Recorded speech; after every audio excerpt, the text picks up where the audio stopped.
இந்த கதை வீர்வாராவோடது. அவனுக்கு அவன் சித்தப்பாவை தவிர இந்த உலகத்துல வேற யாரும் கிடையாது. ஆனா அவனோட சித்தப்பா ஹாத்தி சிங் அவர் பேருக்கு தான் சித்தப்பா.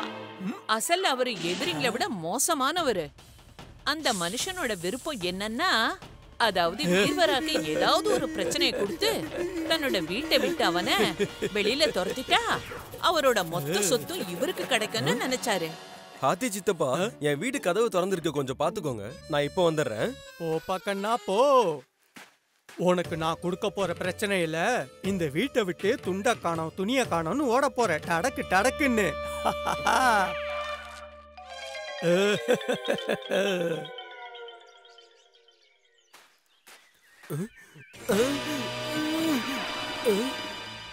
அட, என் ஆடு எங்க போச்சு? சித்தப்பா, என் ஆடை எங்கேயாச்சும் நீங்க பாத்தீங்களா?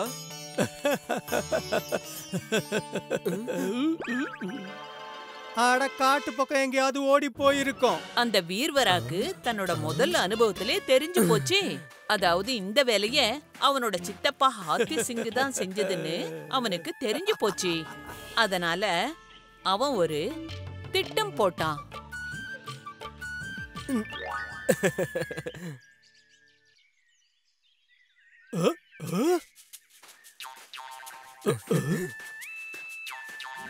கண்ணா, இந்த சுருக்கு பையில என்னப்பா இருக்கு?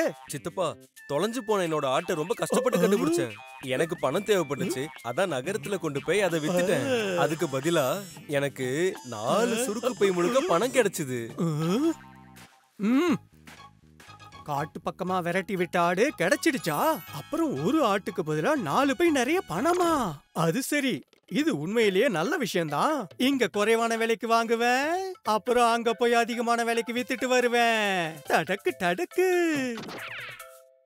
ஹாத்தி சிங் வீர்வரா சொன்னதை நம்பிக்கிட்டு கிராமத்துல இருந்த 30-35 ஆடுகளை விலைக்கு வாங்கி நகரத்துக்கு கொண்டு போனான். அவர் வாங்கின விலையை விட கொஞ்சம் விலை தான் அவருக்கு கிடைச்சது. அத பார்த்துட்டு அந்த மனுஷன் பொறுமையை இழந்து கொதிச்சு போயிட்டாரு. அவன் என்ன ஏமாத்தி இருக்கான், அவனை நான் சும்மா விட மாட்டேன்.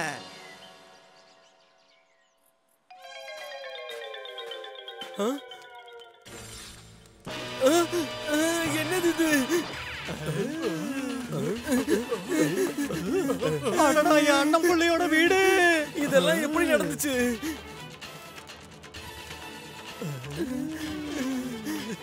நான் தீய அணைக்கிறதுக்கு ரொம்ப முயற்சி பண்ணேன், ஆனா எல்லாமே எரிஞ்சு சாம்பல் ஆயிடுச்சு.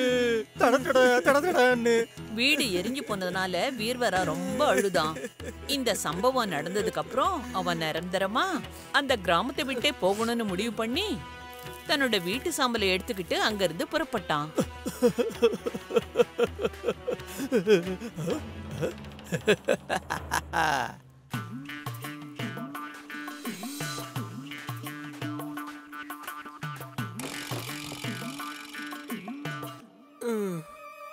ஏன் இப்படி சாம்பல மூட்டை கட்டிட்டு உட்கார்ந்துட்டு இருக்கான்? வா, என்னன்னு கேப்போம். என்னப்பா விஷயம்? இதுக்கு முன்னாடி உன்னை இங்க பார்த்ததே இல்லையே. இந்த சாம்பல் மூட்டையை வச்சுக்கிட்டு எதுக்கு இங்க உட்கார்ந்துட்டு இருக்க? இது உங்களுக்கு வேணா சாம்பலா இருக்கலாம், ஆனா என்னோட மொத்த உலகமே இதுதான். என்ன மொத்த உலகமா? அப்படின்னா இது ஒரு புனிதமான சாம்பலா தான் இருக்கும். புனிதமான சாம்பலா? அப்படியா? எனக்கு கொஞ்சம் கிடைக்குமா? வேணும்னா கொஞ்சம் பணம் கொடுக்கறோம்ப்பா. தரமாட்டேன், கண்டிப்பா தரமாட்டேன். சரிப்பா, இந்த சாம்பல விக்கிறதுக்கு உனக்கு விருப்பம் இல்லனா ஒரு துளியாச்சும் கூட. எனக்கும் தான். நானும் கேள்விப்பட்டிருக்கேன், இத்துணூண்டு சாம்பல்ல பெரிய அதிசயம் எல்லாம் நடக்குமா? இந்த காசை வேண்டான்னு சொல்லாதப்பா, சரியா?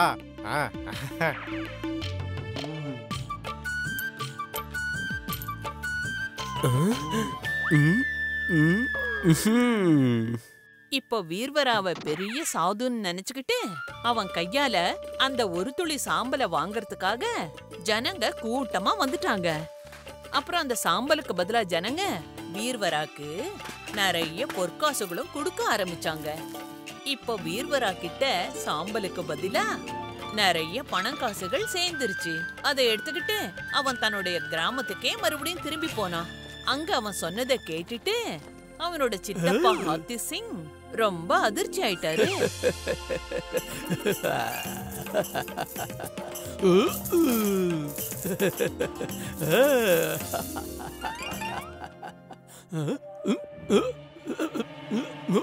உன்னோட இந்த சின்ன வீட்டோட சாம்பலுக்கு இவ்வளவு பொற்காசு கிடைச்சிருக்குன்னா என்னோட வீட்டோட சாம்பலுக்கு நான் இந்த கிராமத்துல பெரிய பணக்காரன் ஆயிடுவேன். ஹாத்தி சிங் தன்னோட வீட்டுக்கு நெருப்பு வச்சாரு. அப்புறமா அந்த சாம்பலை எடுத்துக்கிட்டு அதே இடத்துக்கு போயிட்டாரு. அண்ணா இந்த மூட்டையில என்னென்ன இருக்கு? சாம்பல். சாம்பலா? மறுபடியும் சாம்பல் எடுத்துக்கிட்டு இப்ப நீ வந்திருக்கியா? வேஷம் போட்டுக்கிட்டு இந்த சாம்பல்ல எந்த ஒரு அதிசயமும் ஏற்படாதுன்னு எங்களுக்கு தெரிஞ்சு போச்சு. இவனை அடிக்க விடாதீங்க, விடாதீங்க.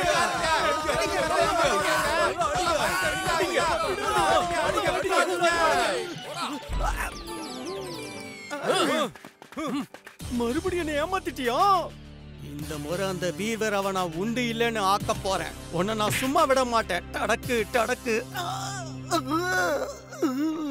கொஞ்ச நாளைக்கு அப்புறம் அந்த ஹாத்தி சிங் தான் செஞ்ச தவறுக்கு பிராயச்சித்தம் செய்யற மாதிரி நாடகம் ஆடி வீர்வரா கிட்ட நடந்துட்டு வரலான்னு சொல்லி ஒரு ஆத்துக்கிட்ட கூட்டிட்டு போனாரு. அட அங்க பாரு, ஜலதேவதை எங்க இருக்கு?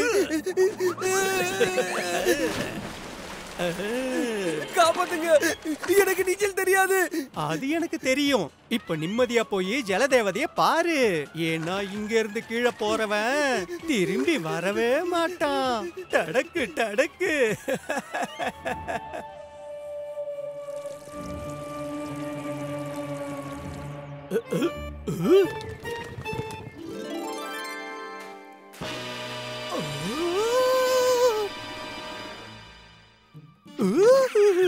வீர்வரா நீயா? அப்புறம் இது யாரு? இளவரசி, சித்தப்பா கிட்ட ஆசீர்வாதம் வாங்கிக்கோங்க. வணக்கம் சித்தப்பா. இளவரசி, என்ன இதெல்லாம்? நான் தான் சொன்னேன்ல இளவரசி, என்னோட சித்தப்பா ரொம்ப அப்பாவின்னு. இவரை தண்ணில தள்ளி விட்டதுக்கு உங்களுக்கு ரொம்ப ரொம்ப நன்றி. உங்களுக்கு ஒரு விஷயம் தெரியாது, நீங்க இவரை தண்ணிக்குள்ள தள்ளி விட்டதுனால என் வாழ்க்கையே மாறிடுச்சு. நானா? டடக்கு டடக்கு. எப்படி? தண்ணிக்குள்ள புது ராஜ்யமே இருக்கு. அங்க இருக்க இளவரசியோட அரண்மனைக்குள்ள போய் விழுந்தேன். அங்க இவங்க என்ன காப்பாத்துனது மட்டும் இல்லாம நேத்து தான் நாங்க 2 பேரும் கல்யாணமே பண்ணிக்கிட்டோம். இவங்க அரண்மனையில நிறைய புதையல் இருக்கு. அட அவ்வளவு ஏன், நாலாபுறமும் தங்கம் வெள்ளின்னு குமிஞ்சிருக்குன்னா பாத்துக்கோங்களேன். நீங்க எங்களுடைய அரண்மனைக்கு கண்டிப்பா வரணும். பேராசப்பட்ட ஹாத்தி சிங்கோட மனசுல வீர்வரா ஆசைன்ற விதைய விதைச்ச உடனே அந்த ஹாத்தி சிங்கால ரொம்ப நேரம் தரையில இருக்கவே முடியல. அவரு தங்கம் வெள்ளின்னு ஆசைப்பட்டு அந்த ஆத்தி சிங் போய் நேரா ஆழமான அந்த ஆத்துக்குள்ள அப்படியே குதிச்சுட்டாரு. அதனால அவர் எப்பவுமே திரும்பி வர முடியாதபடி போயிடுச்சு.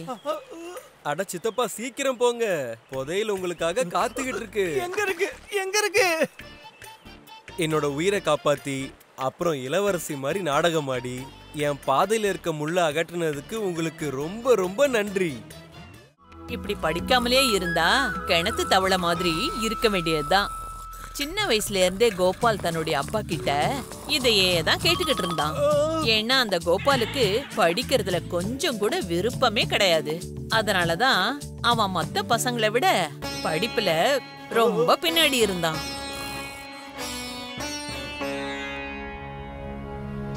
இப்படியே கோபாலும் பெரியவனா வளர்ந்துட்டான். அவனோட அப்பாவும் இறந்து போயிட்டாரு. அவனுக்கும் கல்யாணம் ஆயிடுச்சு. ஆனா பாவம் அவனால படிக்க முடியல. அந்த காரணத்தினால அவனுக்கு எந்த ஒரு வேலையும் கிடைக்கல. அப்புறம் அவனோட வாழ்க்கை ரொம்பவே கஷ்டங்களோட ஓடிக்கிட்டு இருந்தது. நாள் முழுக்க தூங்கிக்கிட்டே இரு, எந்த ஒரு வேலை வெட்டியும் பாக்குறது கிடையாது.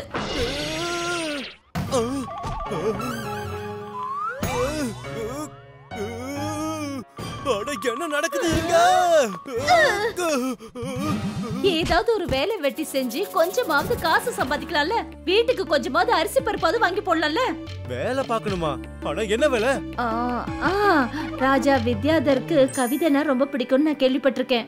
அப்படி அவருக்கு யாரோட கவிதையாவது பிடிச்சு போச்சுன்னா அவங்களுக்கு பரிசெல்லாம் கொடுப்பாராம். நீயும் நல்லா யோசிச்சு ராஜாவுக்கு ஏதாவது ஒரு கவிதையை போய் சொல்லிட்டு வாயேன். ஒருவேளை உன்னோட கவிதை அவருக்கு பிடிச்சாலும் பிடிக்கலாம்ல. கவிதையா? அதுவும் நானா?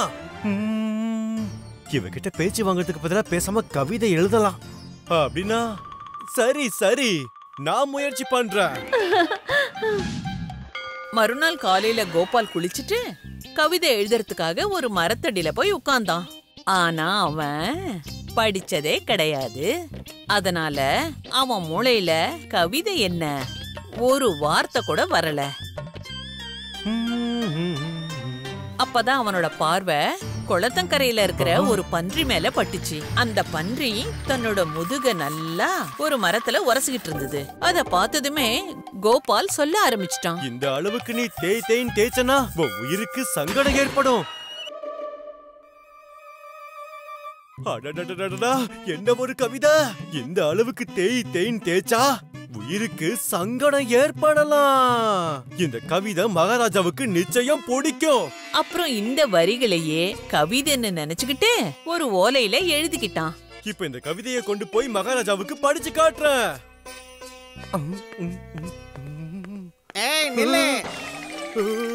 அடடா, நீ எங்க போயிட்டு இருக்க? நான் மகாராஜாவை பார்க்கணும். மகாராஜாவை பார்க்க வேண்டிய நேரம் முடிஞ்சு போச்சு. இப்ப அவரு ஓய்வு எடுக்கிற நேரம். போ இங்க இருந்து. என்ன பண்ணுவ? இப்படி கவிதையை சொல்லாம நான் வீட்டுக்கு திரும்பி போனா என்னோட மனைவி என்ன பயங்கரமா திட்டுவாளே. ஏதாவது ஒரு வழி பண்ணுவோம். என்கிட்ட மகாராஜாவுக்கு ஒரு முக்கியமான செய்தி இருக்கு. எப்படியாவது இந்த செய்தியை அவர்கிட்ட சேர்த்துருங்க. காவலாளி கோபாலோட பேச்ச கேட்டுக்கிட்டு தூங்கிக்கிட்டு இருந்த ராஜா பக்கத்துல அந்த ஓலையை வச்சுட்டு போயிட்டான். காலையில ராஜா எழுந்தாரு. அப்ப அங்க முடித்திருத்தம் பண்றவரு ராஜாவுக்கு முடித்திருத்தம் பண்ண வந்திருந்தாரு. ராஜாவுக்கு முடித்திருத்தம் பண்றதுக்காக முடித்திருத்தம் பண்றவரு கத்திய கூர்மப்படுத்துறதுக்காக அந்த கத்திய கல்லுல தேய்க்க ஆரம்பிச்சாரு. அப்பதான் அந்த ராஜாவோட பார்வை ஓலை மேல பட்டுச்சு. அப்புறம் அவரு அந்த ஓலையை எடுத்து படிச்சாரு. எவ்வளோ தேய்ன்னு தேய்ச்சா உயிருக்கு சங்கடம் ஏற்படும். இது ஏதோ ஒரு ரகசிய செய்தி போல இருக்கு. இந்த துஷ்ட என்ன கொல்றதுக்காகத்தான் கத்தியை இந்த தீட்டுறான் போல இருக்க. இவனை கைது பண்ணுங்க. இவன் என்ன கொல்றதுக்காக வந்திருக்கான். மகாராஜா, என்ன மன்னிச்சிருங்க. பக்கத்து நாட்டு ராஜா சொன்னதுனாலதான் நான் இப்படி செஞ்சேன். கோபால அரண்மனைக்கு கூட்டிட்டு வந்தாங்க. ஆமா, யார் நீ? அந்த துஷ்டன் என் உயிரை எடுக்க போறான்ற விஷயம் உனக்கு எப்படி அது தெரிய வந்தது? அது மகாராஜா, உனக்கு ஜோசியம் பாக்குற ஞானம் இருக்குன்னு நினைக்கிறேன். அதனாலதான் நடக்க போறது எல்லாமே உனக்கு முன்னாடியே தெரிஞ்சிருக்க. நான் உன்னை இன்னையில இருந்த இந்த அரண்மனையோட ஜோசியர்னு நான் அறிவிக்கிறேன். கோபாலும் எதை பத்தியும் யோசிக்காம ராஜா சொன்னதே ஏத்துக்கிட்டான். ஆனா பொய்யுங்கிறது இன்னைக்கு இல்லைனாலும் நாளைக்கு தன்னோட நிறத்தை நிச்சயம் காட்டிடும். சில நாட்களுக்கு அப்புறம் மகாராணி கேத்கியோட மிக விலை உயர்ந்த பிடிச்ச நெக்லஸ யாரோ திருடிட்டாங்க. மகாராஜா, எனக்கு பிடிச்ச நகையை யாரோ திருடிட்டாங்க. அமைதியா இருங்க மகாராணி. அந்த நகையை நான் எப்படியாவது உங்களுக்கு திருப்பி கொடுக்கறேன். காவலர்களே, போய் கோபால கூட்டிட்டு வாங்க. மகாராஜா, நீங்க வர சொன்னீங்களா? கோபால், எப்படி உன்னோட ஜோசிய கலையில என்னோட உயிரை நீ காப்பாத்துனியோ அதே மாதிரி உன்னோட ஜோசியத்தின் மூலமா மகாராணியோட நகையை யாரு திருண்டாங்கன்றத நீதான் கண்டுபிடிக்கணும். அடடா, என் மனைவி பேச்ச கேட்டு நான் வசமா மாட்டிக்கிட்டேனே. நீ என்ன யோசிக்கிற? மகாராஜா, என்னோட ஜோசிய கலைகள்லாம் தனிமையில இருக்கும்போது மட்டும்தான் வேலை செய்யும். நான் தனிமையில போய் என்னோட ஜோசிய கலை மூலமா அந்த நகையை திருடினது யாருன்னு கண்டுபிடிக்கிறேன். கோபால் தன்னோட வலையில தானே சிக்கிக்கிட்டான். ஏன்னா அவனுக்கு எந்த ஒரு ஜோசிய கலையும் தெரியாது. அவன் தனிமையில போய் அவனோட மனைவிய திட்ட ஆரம்பிச்சிட்டான். ஏன்னா இதெல்லாம் அவளால தானே நடந்தது. ஒன்னால இன்னைக்கு உன் புருஷன் பிரச்சனையில மாட்டிக்கிட்டான். இன்னைக்கு என்ன இந்த மகாராஜா கிட்ட இருந்து யாராலையும் காப்பாத்தவே முடியாது.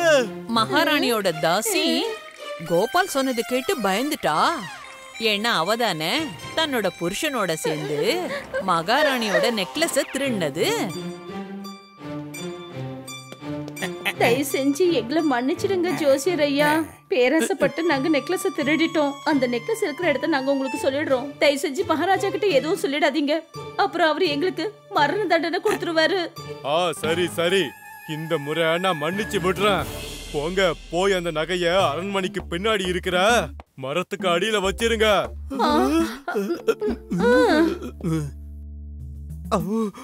தப்பிச்சோண்டா சாமி.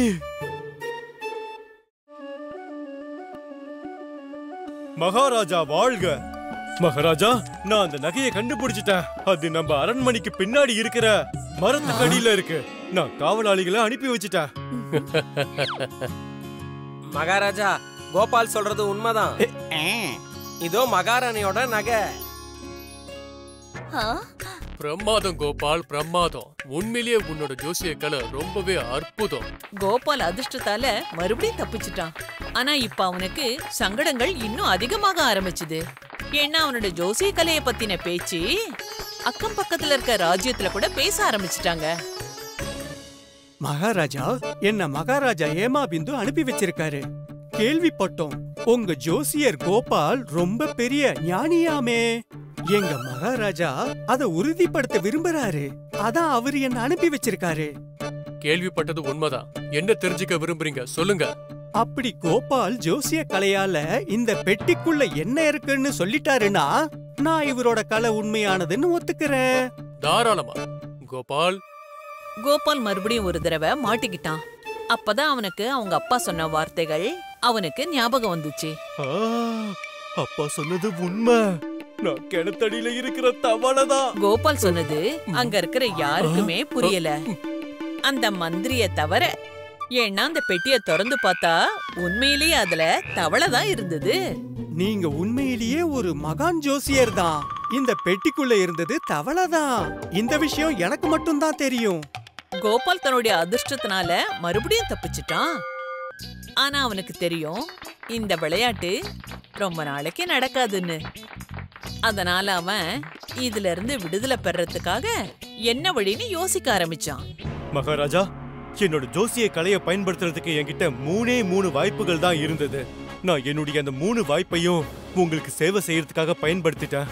அதனால உங்ககிட்ட என் வேண்டுதல் என்னன்னா, தயவு செஞ்சு என்ன இந்த பதவியில இருந்து விலக்கிடுங்க. இனிமே நான் ஒரு சாதாரண வாழ்க்கையை வாழ விரும்புறேன்.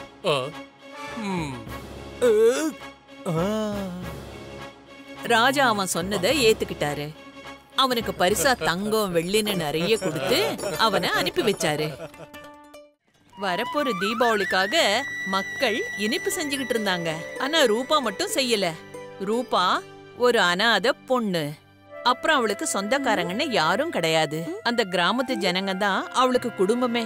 அம்மாடி ரூபா, எதுக்காக உள்ள இருக்க? வெளிய வா. இந்த இனிப்பு சாப்பிடு. யாரும் உனக்கு இனிப்பு கொடுக்கவே இல்லையா? யாரு கொடுப்பாங்க? பாவம், அந்த குழந்தைக்கு அம்மா அப்பாவும் கிடையாது, சொந்தக்காரங்களும் கிடையாது. ரூபாவுக்கும் தனக்குன்னு சொந்தக்காரங்க இருக்காங்களா இல்லையான்ற விஷயம் கூட தெரியாது. எனக்கு சொந்தக்காரங்க இருக்காங்க அத்தை. அவங்க தீபாவளிக்கு எனக்கு இனிப்புகளும் பரிசுகளும் கொண்டு வருவாங்க. இதையேதான் நீ ஒவ்வொரு பண்டிகை அன்னைக்கும் சொல்ற. ஆனா உன்னோட சொந்தக்காரங்களை நாங்க இதுவரைக்கும் பார்த்ததே கிடையாது. நானும் கூட தான் பார்க்கவே இல்ல. ஆனா அவர் எனக்கு தூரத்து சித்தப்பா. இந்த வருஷம் அவர் கண்டிப்பா வருவாரு. கிராமத்து ஜனங்க முன்னாடி அவ பொய் சொல்லிட்டா. அவளுக்கு ஒரு விஷயம் தெரியாது. அது என்னன்னா, சம்பட் ஒரு மோசடிக்காரன். அவன் மறைஞ்சிருந்து அந்த பொண்ணு சொல்றத கேட்டுக்கிட்டு இருந்தான். என்ன அற்புதம் சம்பட்! உன் வேலைக்கு வேலைக்காரனை தேடி நீ இந்த இடத்துக்கு வந்த. ஆனா இலவசமாவே இந்த இடத்துல வேலைக்காரி கிடைச்சிட்டா. ரூபா, என் செல்லமே, பெரியவளா வளர்ந்துட்ட. முன்ன ஒண்ணு பார்த்தப்போ குழந்தையா இருந்த. என்ன மன்னிச்சிருமா குழந்தை. இத்தனை வருஷம் நீ தனியா இருக்க வேண்டியதாயிடுச்சு. ஆனா இனிமே வேண்டாம், நான் தான் வந்துட்டேன்ல. இந்த சித்தப்பா கூட நீ வந்துடு. இனி நீ தனியா இருக்க வேண்டிய அவசியம் இல்ல. ரூபா ஒரே குழப்பத்துல இருந்தா. என்ன பண்றது, போலாமா வேண்டாமான்னு. என்ன யோசிச்சுட்டு இருக்க ரூபா? நீ ரொம்ப கஷ்டங்களை அனுபவிச்சுட்ட. நீ இப்ப போய் உன் சித்தப்பா கூட சந்தோஷமான வாழ்க்கைய வாழ. உண்மையிலே இந்த சித்தப்பா எங்க இருந்து வந்தாரு? ஆனா பேசுறது பார்த்தா என் உண்மையான சித்தப்பா மாதிரி தான் தோணுது. ரூபா தான் பொய் சொன்னது தெரியக்கூடாதுன்னு சம்பட் கூட அவளும் போறதுன்னு முடிவெடுத்துட்டா. இந்த புதுசா வந்த சித்தப்பாவோட இனிமையான பேச்சுல ரூபா அப்படியே மெய் மறந்துட்டா. அதாவது சம்பட் சொன்ன ஒவ்வொரு வார்த்தையையும் அவ நம்ப ஆரம்பிச்சிட்டா. அப்புறம் அவ நேரா சம்பட்டோட வீட்டுக்கு போயிட்டா. போதும், இதுக்கு மேல முடியாது. இந்தா உன் மூட்டைய புடி.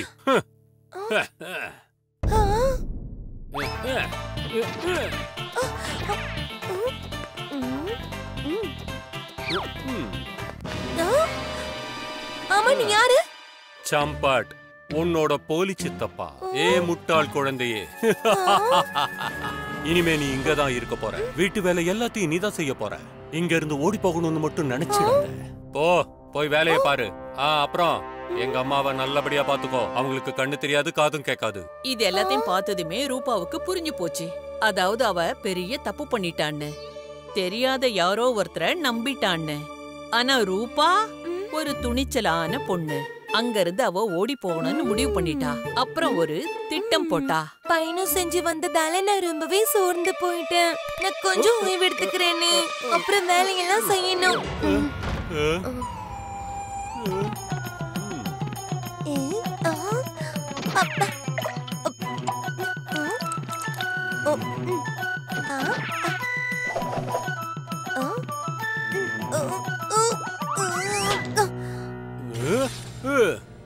கதவை தர, கதவை தர.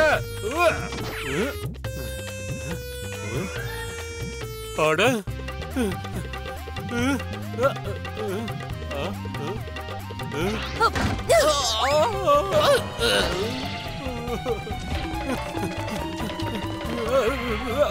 அட, இவ எங்க போயிருப்பா? ஒரு சின்ன பொண்ணு போனது பாத்தீங்களா? என் அண்ணன் பொண்ணு நல்ல சகப்பா இருப்பா, நீளமான தலைமுடியோட. இல்லையா?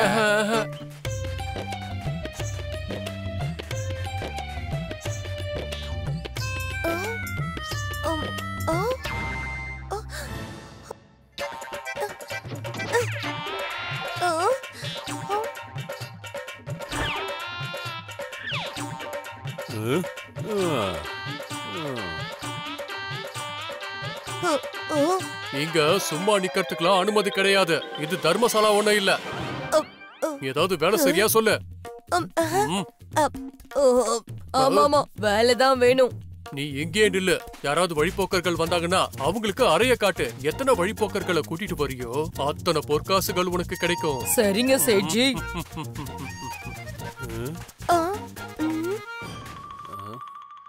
சம்பு சித்தப்பா, பாடம் கத்துக்க தயாராகிருங்க.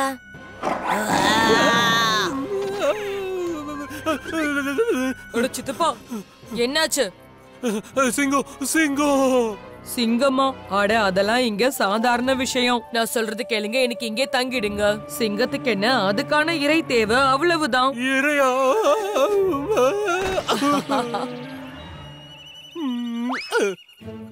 சரியா சொன்ன. சிங்கத்துக்கு உணவாகிறத விட ராத்திரி இங்கேயே தங்கிடுறேன். ஒரு நல்ல இடம் கிடைக்குமா? ஆஹா, என் கூட வாங்க. இதான் உங்களுடைய அறை. நிம்மதியா படுத்து தூங்குங்க. அச்சச்சோ, ஒரு விஷயத்த சொல்லவே மறந்துட்டேனே.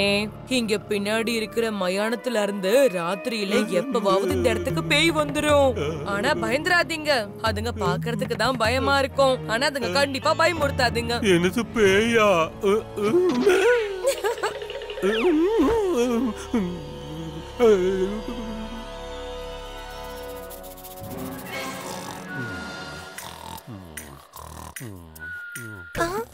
இனிமேதான் இருக்கு வேடிக்கையே.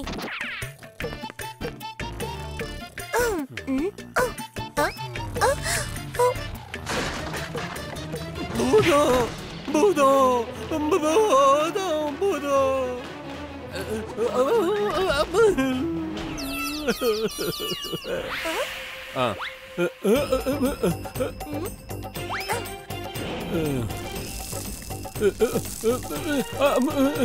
அட, என்ன வழுக்குது?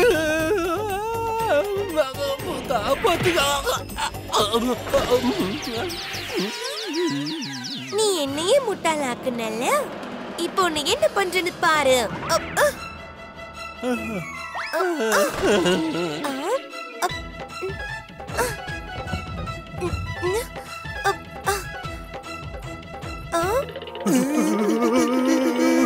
இருங்க இருங்க, அண்ணா கொஞ்சம் உதவி பண்றீங்களா? இந்த பெட்டியை என்னால தூக்கவே முடியல. ஆனா அதுல அப்படி என்ன இருக்கு தூக்க முடியலங்கற? என்னன்னு சொல்றது? நான் ஒரு கல்யாணத்துக்கு போய் ஆகணும். கல்யாணத்துக்கு தேவையான துணிமணிகள், நகைகள் எல்லாம் இந்த பெட்டியில இருக்கு. நான் மட்டும் சரியான நேரத்துக்கு அங்க போகலன்னா அப்புறம் எல்லாமே ஏடாகுடமாயிடும். அண்ணன் முங்கி, திருட்டு தர்மத்தை காக்க வேண்டிய நேரம் வந்துருச்சு. இந்த சந்தர்ப்பத்தை நழுவ விட்டோம், அப்புறம் திருடனுங்கன்னு சொல்றதுக்கே லாக்கி இல்லாம ஆயிருவோம். நீ ரொம்ப சரியா சொன்ன சுங்கி. ஆஹா, தாராளமா. ஆனா என்ன, குடிக்க கொஞ்சம் தண்ணி குடுமா. இதோ கொண்டு வரேன். ரூபா தண்ணி கொண்டு வர்றதுக்கு உள்ள போனா. முங்கியும் சுங்கியும் உடனே அந்த பெட்டியை தூக்குனாங்க. அங்க இருந்து ஓடிட்டாங்க. ரூபா இப்போ வெளியில வந்தா. அப்புறம் சிரிச்சா. அப்பதான் பின்னாடி இருந்து லால் சொன்னோம், பால் சொன்னோம் அந்த இடத்துக்கு வந்தாங்க. பாப்பா, நாங்க 2 திருடங்களை துரத்துக்கிட்டு வந்தோம். அவங்க இந்த பக்கம் ஏதாவது வந்தாங்களா? ஆமாமா, அந்த பக்கம் போயிருக்காங்க. அவங்க என் பெட்டியை கூட தூக்கிட்டு போயிட்டாங்க. இந்த திருடங்க இருக்காங்களே. என்ன? அவங்களோ பேடி.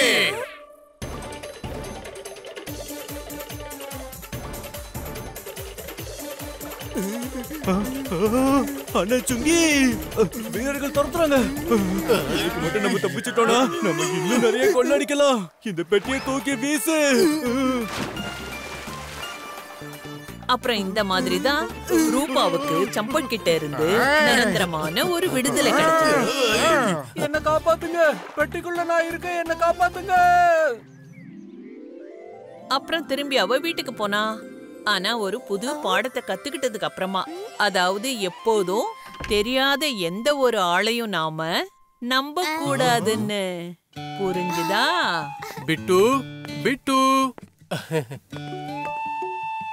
பாரு பாரு, உங்க அப்பா வந்துட்டாரு. என்னோட செல்லம். உங்க பையன் ரொம்ப துணிச்சலான பையன். கண்டிப்பா அப்படியே ரூபா மாதிரி. ஆனா இவனை இனிமே தனியா விட்டுட்டு போகாதீங்க. தெரியாம நடந்துருச்சுங்கம்மா. If you like this video, subscribe to our channel Murthy Media.